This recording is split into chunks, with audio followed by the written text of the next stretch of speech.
Hello, welcome back.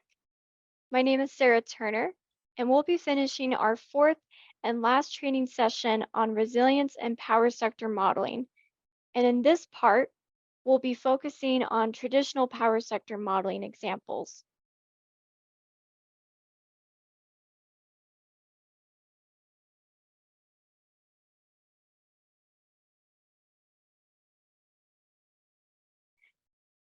And so last time we were together, we looked at resilience sort of modeling with fuel scarcities. But there are lots of other ways that we can look at resilience considerations within Engage. And so another consideration we can look at would be how we would meet a hospital's load in the event of a power outage. Let's say that a hydropower plant in Pellegret currently serves the loads of 2 hospitals in Haiti, and that each hospital has an emergency diesel generator as a backup. First, we have to create a baseline run to see how the model should be operating under perfect conditions.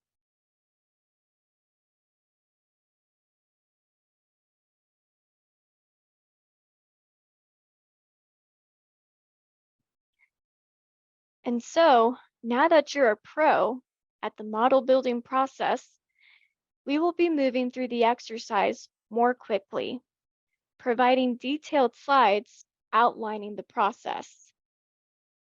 So feel free to pause the video as needed.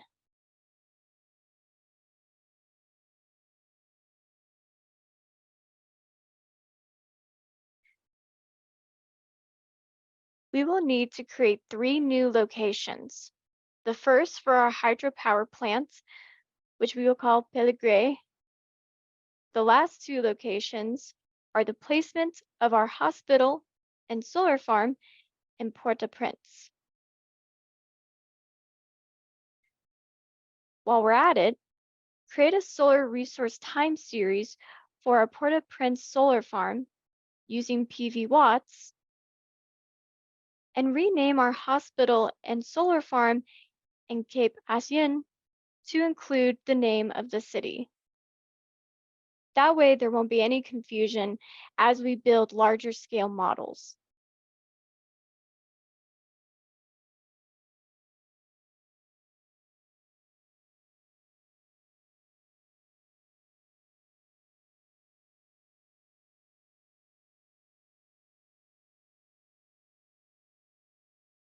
Now to create our technologies. While there are many ways to create a hydropower plant, for example, using a conversion technology to model the water flows, we will just be using a simple supply technology.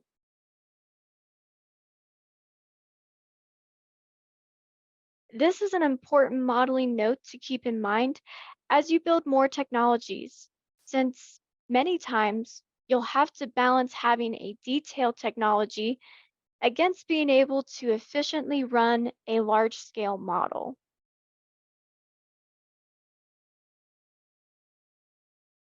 So it's important that you think carefully about what you are trying to measure.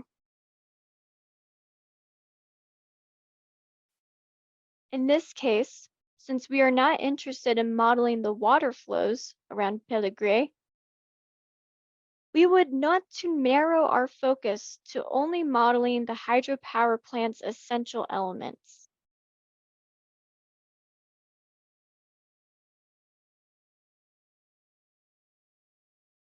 Which in this case is taking the potential kinetic energy from water and turning that into electricity.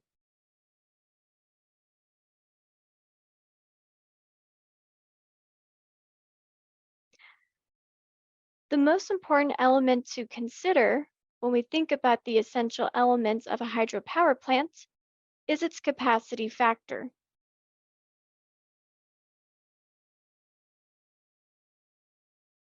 While hydropower plants are generally considered dispatchable in that they can be ramped up or scaled down to meet demand. They are usually not operated that way since there are restrictions on their production to avoid disrupting downstream activities, such as for fish and wildlife.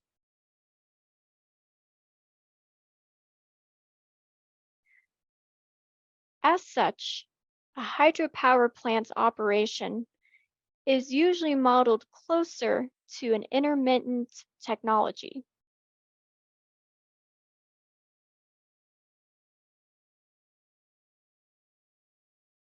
In place of real data, we will borrow a publicly available time series of a simulated hydroelectric plant in Hawaii and scale it up to match a hydropower plant of our size.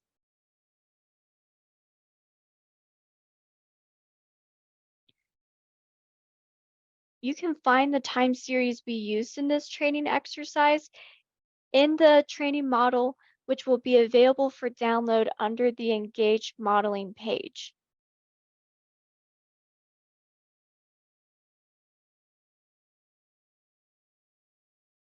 For now, we will assume that the hydropower plant has mostly been depreciated and pull an example cost from the ATB, the details of which we will leave in the description of the technology.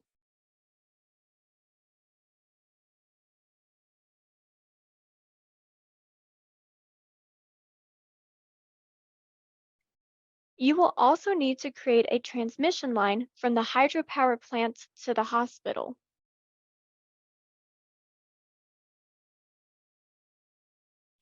In real life, the power from centralized generation assets, like hydropower plants, would usually be managed through substations which distribute electricity to the town through distribution lines.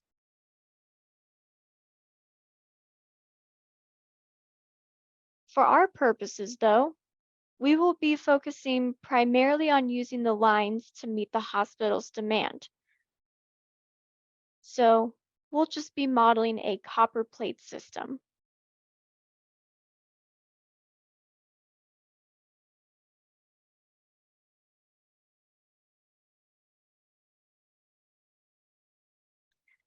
Finally, we have to create our backup diesel generators, this time not as capacity expansion technologies, but rather as existing assets.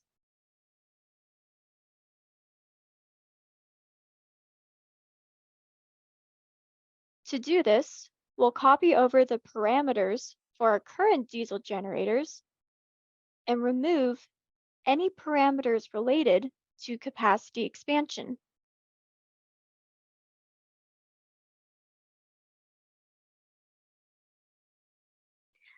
To keep things simple, we will treat the diesel generator as a linear technology that represents the production capacity of two generators. And in order to avoid creating an operating floor, we will remove the minimum operating level parameter.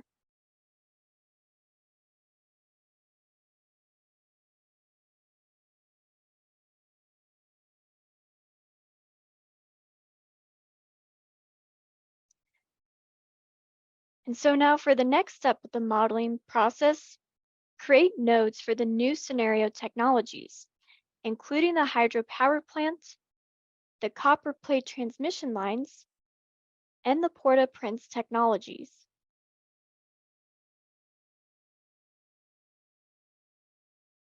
As you can see on the right-hand side of the screen.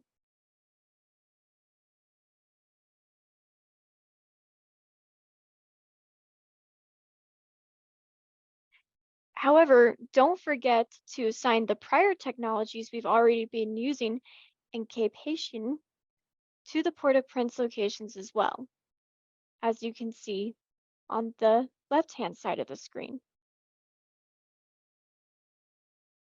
This includes the PV wire, diesel transport, and hospital demand technologies.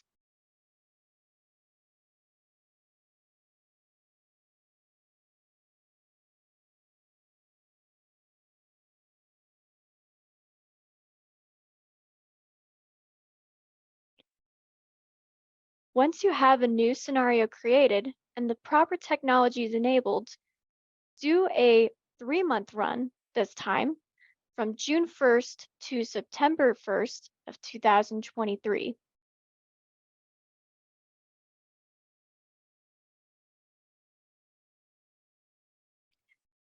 Your baseline output should look something like this, where the majority of the hospital's demand is met through the hydropower resource, with the backup diesel generators only occasionally providing backup throughout the year.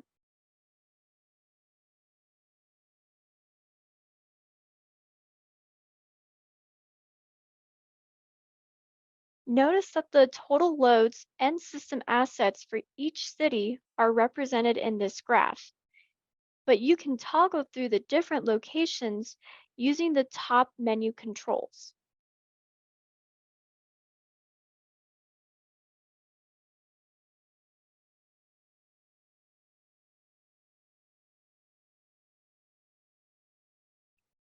For now, we will have you use the Engage Display settings to go into each location and to calculate Haitians and Port-au-Prince total run costs individually.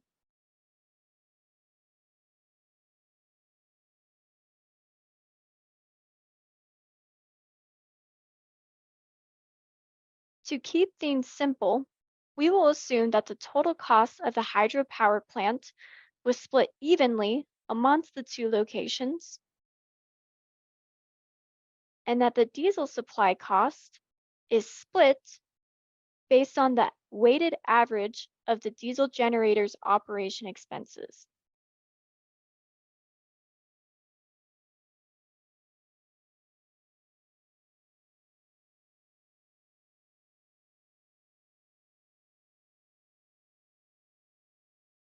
In this case, if the total diesel generator operating expenses were $1,531 and Port-au-Prince made up approximately 68% of the total diesel operating expenses, then we will assume that the city is responsible for 68% of the total fuel consumption cost as well.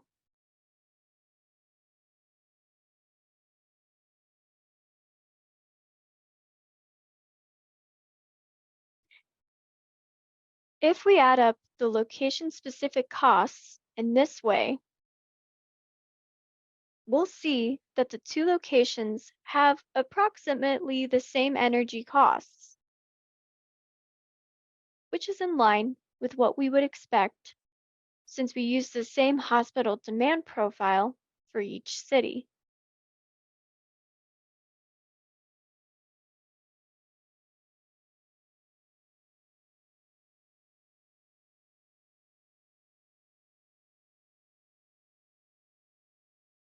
With our baseline set up, we can now explore a scenario where there is a power outage to see how the model responds to meet demand.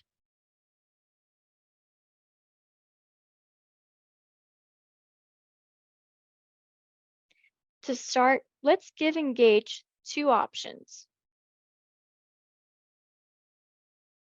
The first option Engage has to respond to a power outage is to build more local generation through solar and battery. We will call this a microgrid. By definition, microgrids are localized energy systems that are capable of being islanded from the central grid to meet local demand.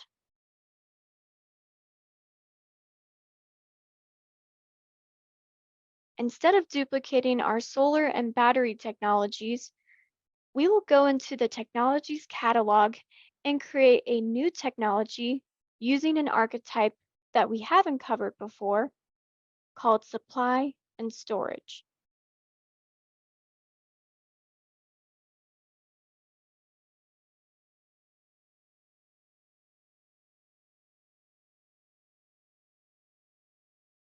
This archetype contains similar parameters to both the supply and storage archetypes. But the advantage to this technology is that when Engage decides to build it, it must consider the solar and battery technologies together and not as two separate technologies.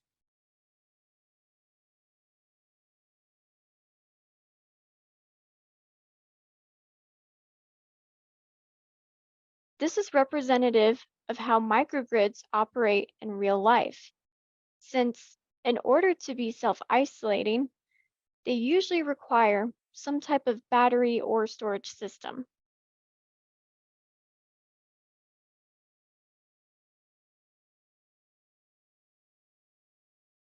We will populate the parameters according to assumptions in the ATB.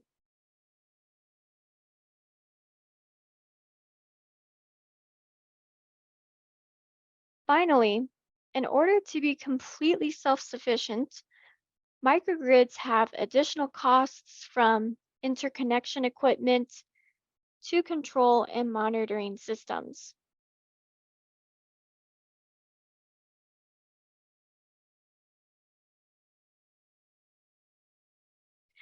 But the full details of microgrid costs are beyond the scope of this training.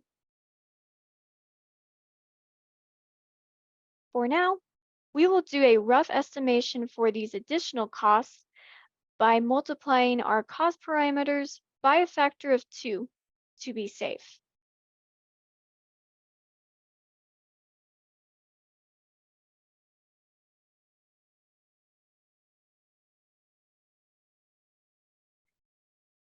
Our second option we'll give to Engage to compete against the microgrid is to build a new, more resilient transmission line.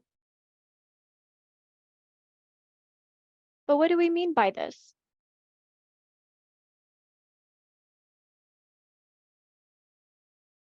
While traditional power lines run overhead to connect cities to power, one approach energy providers have taken to protect their transmission lines have been to bury them underground, where they are broadly better protected from turbulent weather events like high winds or fires.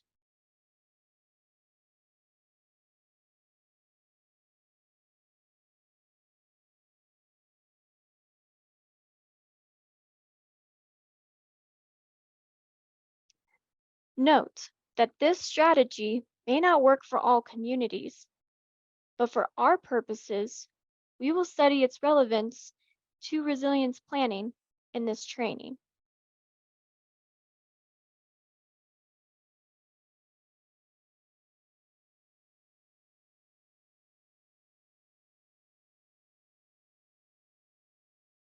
Burying transmission lines can increase grid resilience, but it can also be incredibly expensive depending on the length of the line, its voltage, and the terrain it is being installed in.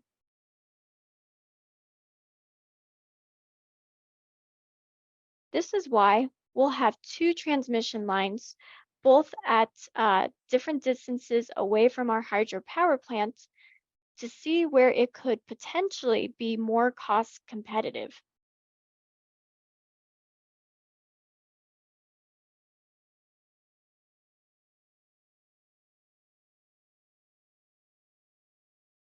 Notice that we are also creating the technologies as fixed assets and not capacity expansion technologies.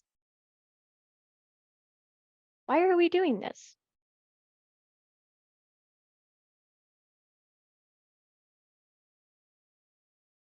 Unfortunately, there is no way in the current version of Engage to set the carrying capacity of the line as a unit, which means when Engage is given a maximum capacity parameter,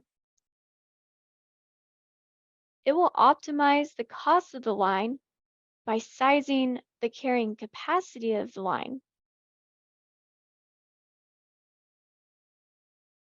That is, it could size the carrying capacity of the line anywhere from 1 to 150 megawatts.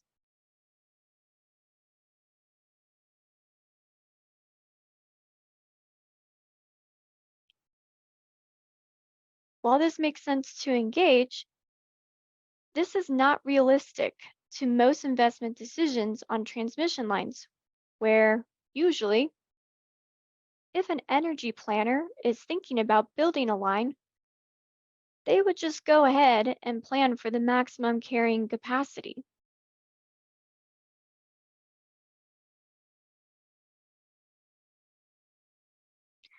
So, we will do the same in our model to create consistent and competitive cash flows between the power outage strategies.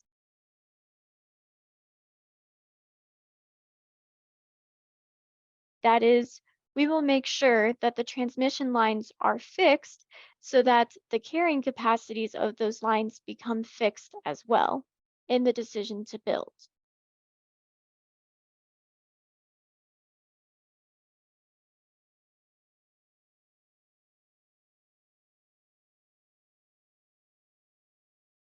The last transmission line we'll need to create is one that simulates our power outage. Before we can do this, though, we need to create a time series of the carrying efficiency of that line.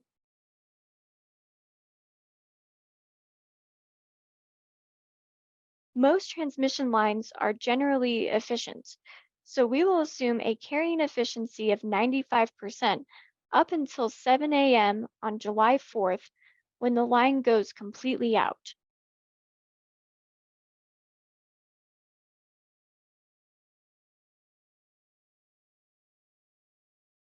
The line will stay down until July 11th at 7 a.m. Once you have the time series uploaded to Engage and assigned to a new transmission copper plate technology called Power Outage Transmission, you will be ready to move into the Nodes tab.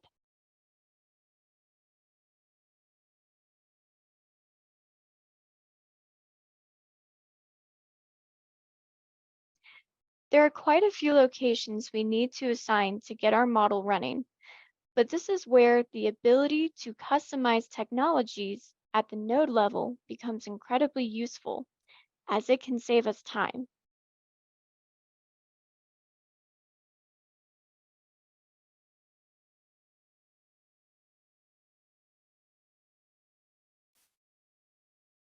For example, we can assign the same microgrid solar PV technology to both Cape Haitian and the solar farm in Port-au-Prince.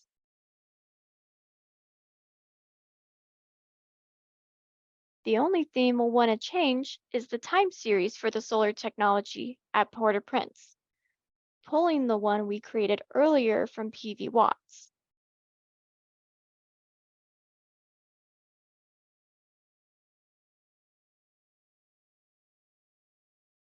As for our transmission technologies, this is also where we would specify the lengths of our lines at 50 kilometers for the 69 kilovolt line connecting Pellegrini to Port-au-Prince and 100 kilometers for the 115 kilovolt line connecting Cape Haitian to Pellegrini, respectively.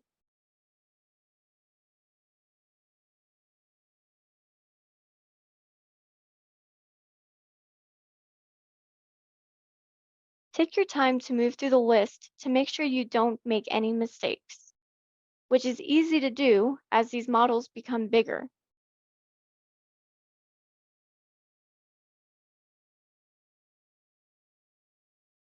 Also, notice that if you clear out a customized parameter on the Notes tab, Engage automatically defaults to what was populated in the Technologies tab. Be mindful of this anytime you are customizing at the nodes.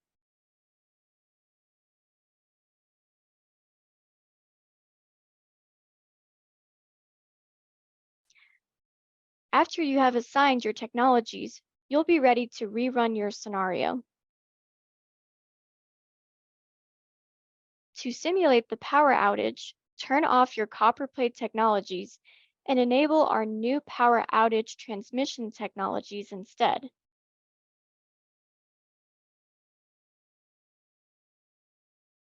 For the first run, we'll only be looking at the cost of microgrids.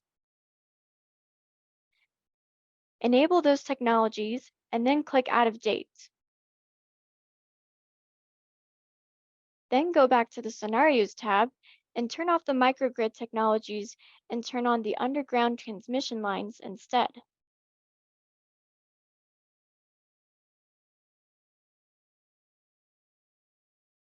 Then go back to the Scenarios tab and turn off the microgrid technologies, yes, as we said, and then change it out to the transmission lines. And so once you've done all this, after you click Out of Date for that run, it should only take your model a couple of minutes to complete.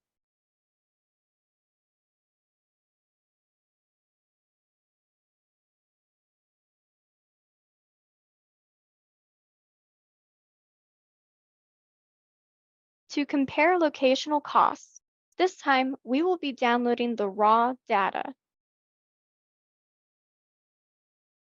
When you click on the downward arrow below the column that says Outputs, you'll automatically be notified of a zip folder downloading onto your computer.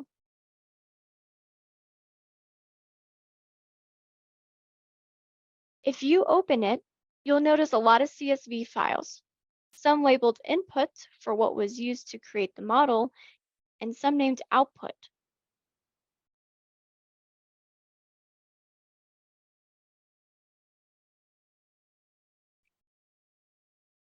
For this training session, we'll only be focusing on the CSV output file that says results_cost CSV.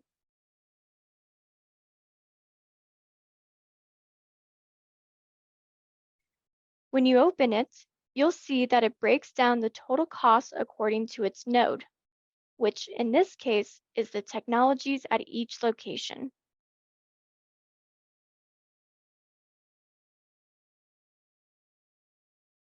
You'll want to repeat the same process as we did before, only this time adding in the cost of the microgrid technologies and transmission technologies to get their individual cost location.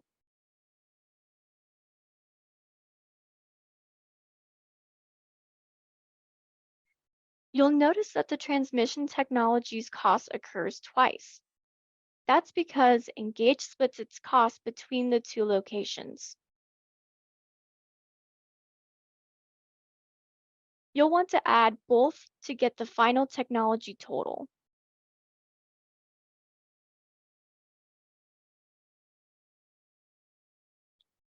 After completing the table, you'll see that microgrids were the clear winner in terms of cost optimal resilience strategy.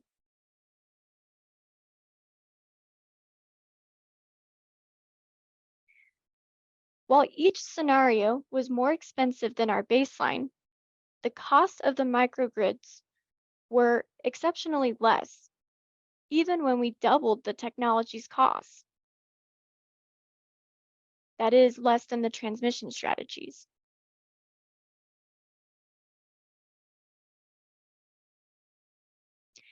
And so while the microgrid outcome was the cost optimal decision for each location, you can see massive differences in the Port-au-Prince's transmission line costs, where it was only $6 million to bury a new transmission line compared to Cape Haitian.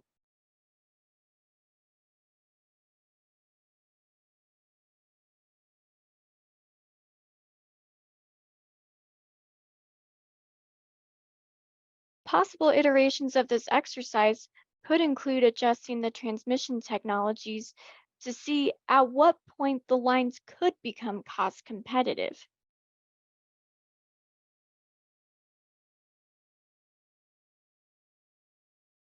This could include adjusting the scale factor or the lifetime period of the assets. But those types of exercises are outside of the scope of this training session.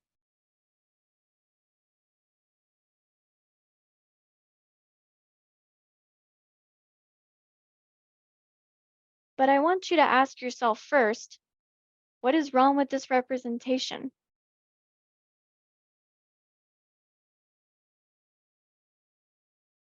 The issue is a topic which we have covered before, which is that this is a clear example of how Engage's perfect foresight makes the model build sometimes systems that are operationally unrealistic.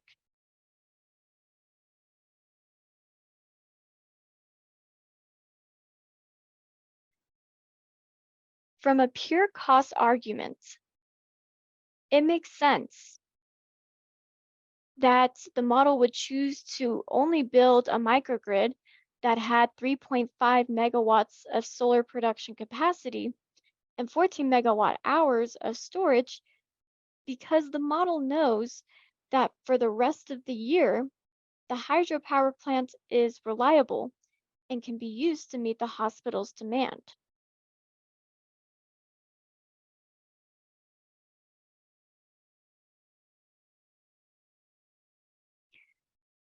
In real life, however, we know that this is not always the case, and many times we don't know when a line could suddenly go down and how long it would take to bring it back up.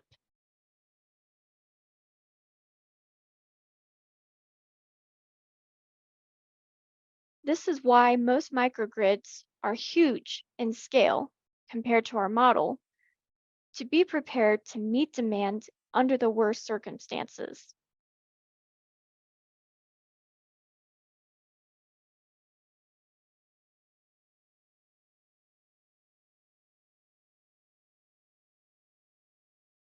While we could simulate a random power outage time series and Engage, similar to the fuel scarcity exercise, in that creating randomly distributed power outages, to see what the model builds, the reality is that the only way to get around the model's perfect foresight was if we could do multiple random simulated time series at once to see how the model behaves.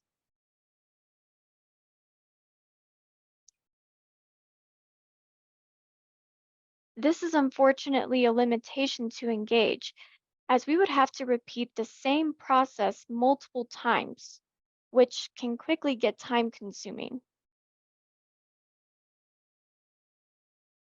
Thankfully, as you can see on the screen, there are other tools at NREL that you can consult that do these simulations more efficiently through what's called a Monte Carlo simulation.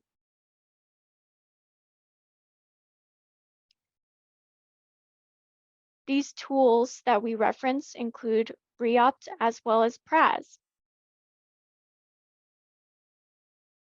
PRAS even accepts Engage output files and can use the model's files to simulate its own reliability analysis based on what Engage has built.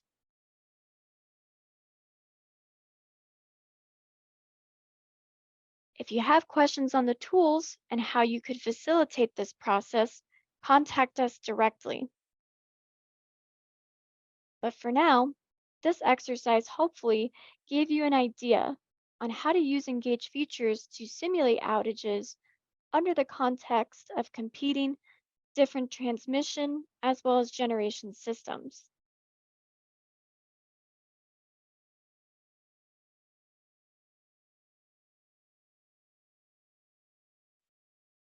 The last training exercise we'll leave you with is a traditional power sector capacity expansion modeling exercise. And it's one we encounter a lot here at Engage, which is competing renewable resources according to the resource availability.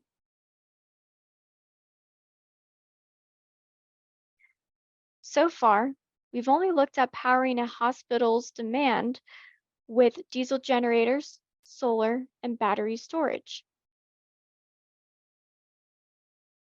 That being said, Would wind be another great energy resource that we should consider? And not just for the hospital, but what about for the whole community? When incorporating new renewable assets into an engaged model, it is always helpful to first start by looking at a resource map, since, as we covered at the beginning of this training, the resource availability could change depending on its location.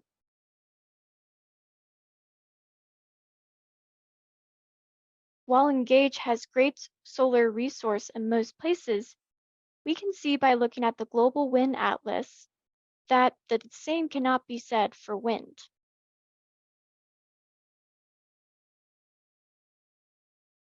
Wind resource appears to be greater in the more mountainous terrains of Haiti, which makes sense since mountain gaps can sometimes funnel and intensify wind speeds.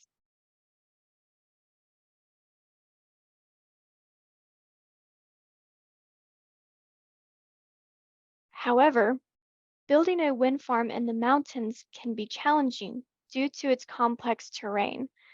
So we'll focus on pulling wind resource profiles from areas with relatively flat surfaces.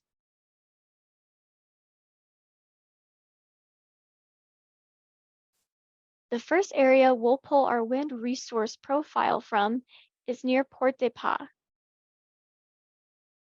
which we can see has a relatively good wind resource compared to Cape Haitian, which has less good wind resource.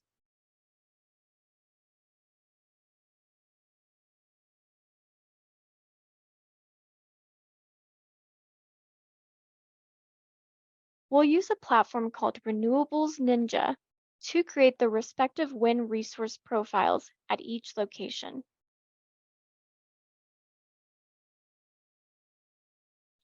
We'll use a Vestas V136 wind turbine as a starting point, since similar wind turbines have been deployed in the Dominican Republic.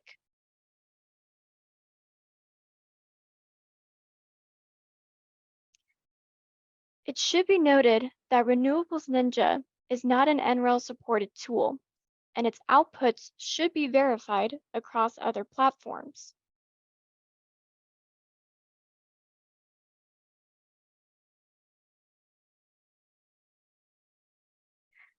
We focus on Renewables Ninja for the purposes of this presentation because it is an easy to use tool for beginner modelers.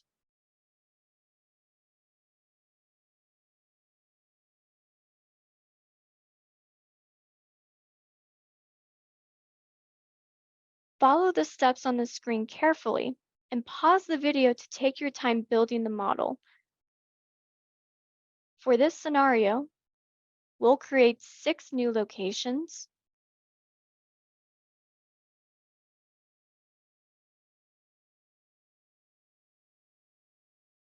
7 new technologies, including for new demand,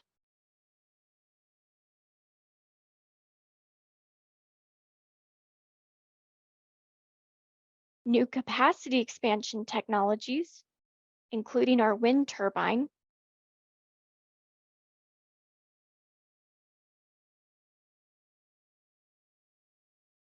as well as new transmission technologies.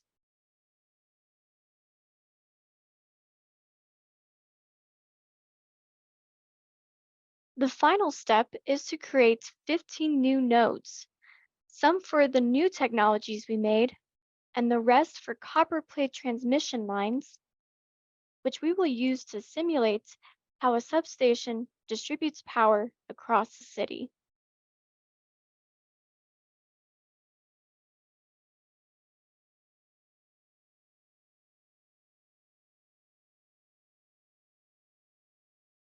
Don't forget at the node level to specify the wind resources for the wind farm locations, as well as the length of the overhead transmission lines.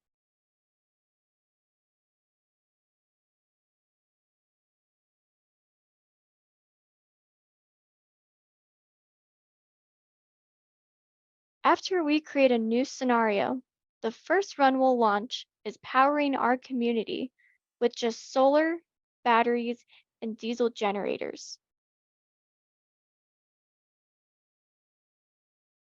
But this will include our hospital, hotel, office, and school.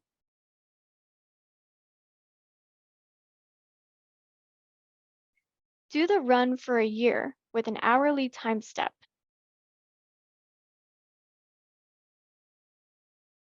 You'll see that the model massively scaled up its solar production to meet the new electrical load, as well as its battery storage with diesel generators used as needed to meet demand when the solar resource was low.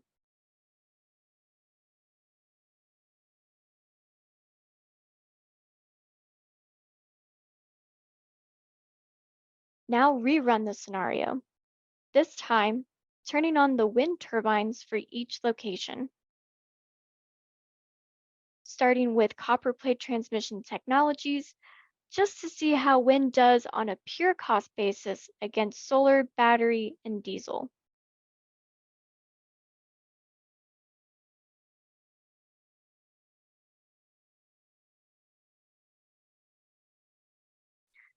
After the run, you'll see that the model built over 3.5 megawatts of wind capacity, which reduced the model's need to scale as large of solar systems and battery storage. While solar was still the primary energy source for the community, which is not surprising given the technology's high capacity factor, it demonstrates wind's ability to be cost competitive and to meet demand in the region.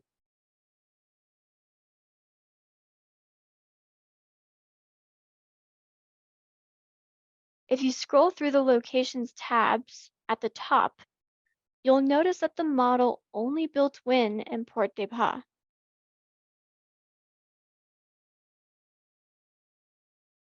This is in line with what we would expect, since there would be no reason to build a wind farm for the same price in a location with worse wind resource.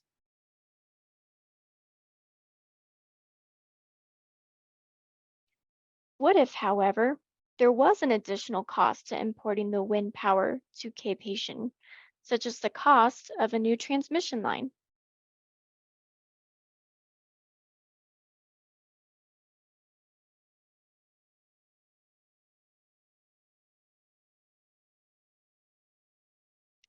Rerun your model now, where instead of a copper plate technology connecting the wind farm to the substation, it is the 115 kilovolt transmission line.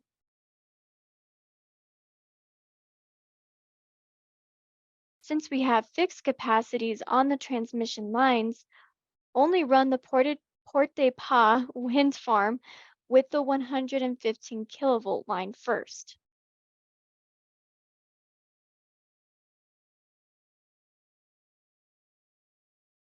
Then rerun your model where Engage looks at the cost of connecting the Cape Haitian wind farm with a new 69 kilovolt transmission line.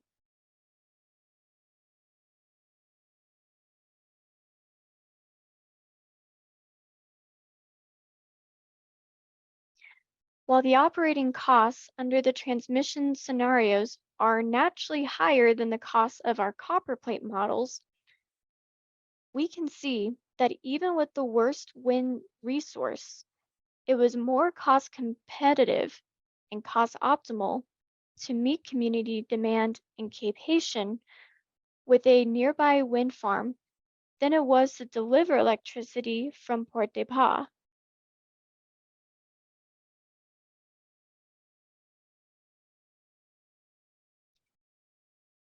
This can largely be attributed to the differences in cost between the transmission lines.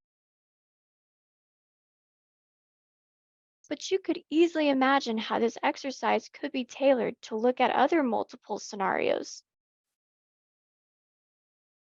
including if some of the wind farm, including if some of the power from the wind farm in Port de Paix was being used to meet demand in both Cape Haitian and Port de Paix if there was a community there.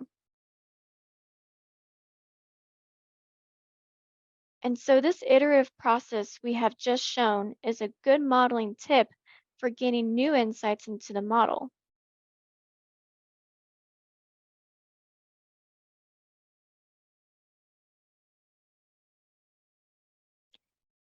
It is easy to see how, when you begin to create a national scale model, how you can compete multiple generation and transmission technologies against each other to meet the model's total demand.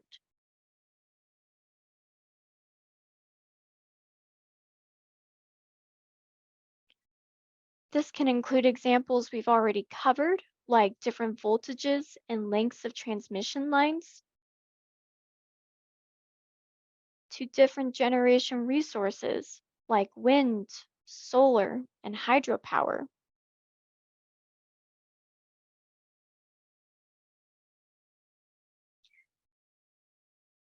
However, you can even get as specific as the type of wind turbine technologies at different hub heights, or the different types of transmission lines, such as those made with steel or wooden poles.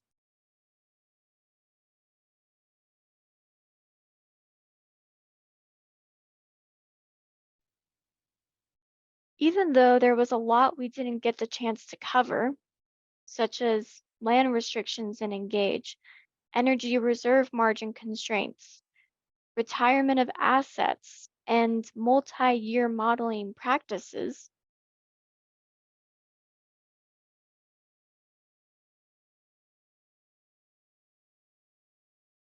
you can see the broad potential Engage has to model diverse and complex energy systems.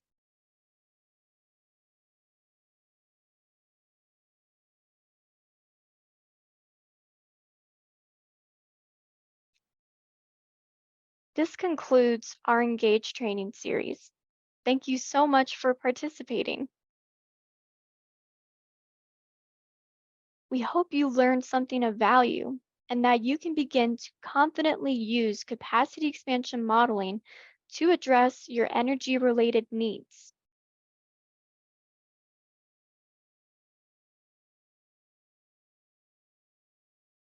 If there was anything you wanted to learn about that we didn't get the chance to cover, you can always check out the Calliope documentation or contact the Engage team at the email provided.